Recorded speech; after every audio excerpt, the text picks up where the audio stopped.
استخارہ کسی بھی معاملے میں خیر اور بلائی کا طلب کرنا، یعنی روزمرہ کی زندگی میں پیش آنے والے اپنے ہر جائز کام میں اللہ تعالیٰ کی طرف رجوع کرنا اور اس سے خیر و بلائی اور رہنمائی طلب کرنا۔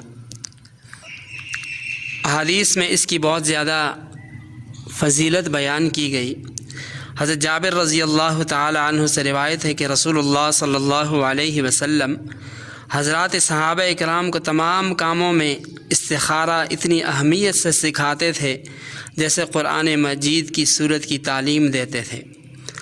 دوسری حدیث میں فرمایا اللہ تعالیٰ سے استخارہ نہ کرنا انسان کے لیے بدبختی میں شمار ہوتا ہے۔ ایک اور حدیث میں فرمایا جو آدمی اپنے معاملات میں استخارہ کرتا ہو وہ کبھی ناکام نہیں ہوگا، اور جو شخص اپنے کاموں میں مشورہ کرتا ہو اس کو کبھی شرمندگی کا سامنا نہیں کرنا پڑے گا۔ استخارہ کا مسنون اور صحیح طریقہ یہ ہے کہ دن یا رات میں کسی بھی وقت، بشرطے کہ وہ نفل کی ادائیگی کا مکروہ وقت نہ ہو، 2 رکعت نفل استخارہ کی نیت سے پڑھی جائے کہ میرے سامنے یہ معاملہ ہے، یہ مسئلہ ہے، اس میں جو راستہ میرے حق میں بہتر ہو اللہ تعالیٰ اس کا فیصلہ فرما دیں۔ سلام پھیرنے کے بعد استخارہ کی جو مشہور دعا ہے اللہم انی استخیرک بعلمک، یہ دعا آخر تک پڑھی جائے، یا اگر یہ دعا نہیں پڑھنا مشکل ہو تو ایسی صورت میں اس دعا کا ترجمہ بھی پڑھا جا سکتا ہے۔ باقی رہا یہ مسئلہ کہ استخارہ کتنی بار کرنا چاہیے، تو حضرت انس بن مالک رضی اللہ تعالی عنہ سے روایت ہے کہ نبی پاک صلی اللہ علیہ وسلم نے مجھ سے فرمایا کہ انس، جب تم کو کسی کام کا ارادہ کرو تو اس کے بارے میں اللہ تعالیٰ سے 7 مرتبہ استخارہ کرو، پھر اس کے بعد اس کے بارے میں دیکھو تمہارے دل میں جو کچھ ڈالا جائے اسی کو اختیار کرو کہ تمہارے لیے وہی بہتر ہے۔ تو بہتر ہے کہ استخارہ 3 سے 7 دن تک پابندی سے کیا جائے۔ اگر اس کے بعد بھی شک باقی رہے تو مسلسل کرتا رہے جب تک ایک طرف رجحان اور اطمینان نہ ہو جائے، اور اس کے ساتھ ساتھ کسی سے مشورہ بھی کر لے تو بہتر ہے۔ استخارہ سے متعلق ایک عام غلطی ہمارے معاشرے میں یہ ہوتی ہے کہ استخارہ دوسرے لوگوں سے کروایا جاتا ہے، خود نہیں کیا جاتا۔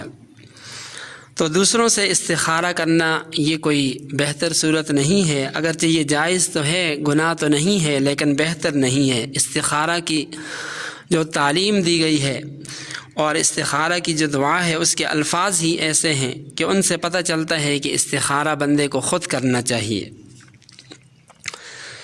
ایک تو دوسرے سے استخارہ کروانے کا کوئی ثبوت نہیں ہے۔ جب نبی پاک صلی اللہ علیہ وسلم موجود تھے اس وقت حضرات صحابہ اکرام سے زیادہ دین پر عمل کرنے والا کوئی نہ تھا، نبی علیہ السلام سے بہتر استخارہ کرنے والا کوئی بھی نہیں تھا، لیکن کہیں بھی یہ نہیں لکھا کہ کسی صحابی نے نبی پاک صلی اللہ علیہ وسلم کے پاس جا کر کہا ہو کہ آپ میرے لیے استخارہ کر دیجئے۔ سنت یہی ہے کہ صاحب معاملہ خود استخارہ کرے، اسی میں خیر ہے، برکت ہے۔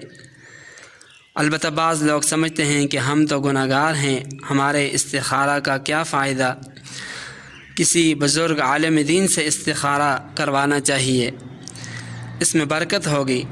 لیکن حدیث میں استخارہ کے لیے نیک ہونے کی شرط بھی نہیں ہے۔